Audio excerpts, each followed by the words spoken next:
infrastructure is always an emotive subject. So data centers are emotive, water is emotive, power is emotive, et cetera, et cetera, et cetera.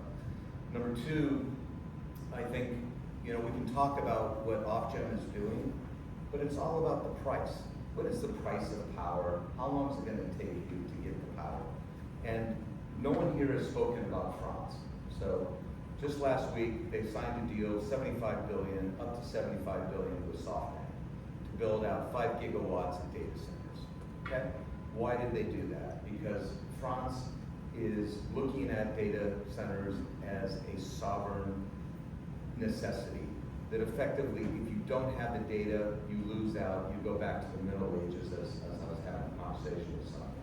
So that's a big focus. They've got cheap energy, they've got industrial land, they've got fast permitting, and they've got grid access. And by the way, that was the reasons why SoftBank chose, or would choose France at this point in time.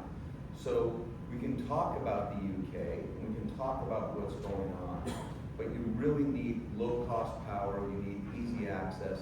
Otherwise, all these folks are going to go to other areas, and yes, there's concern about America turning off the switch, and so the whole theme now is about sovereignty, but also, I might add, resilience layered into that, security, which we can get into later. But we need to think about, from a UK perspective, how do we innovate? How do we reduce our cost of power?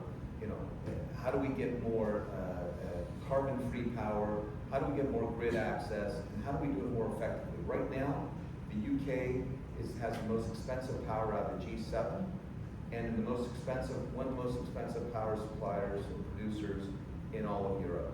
So something has to change.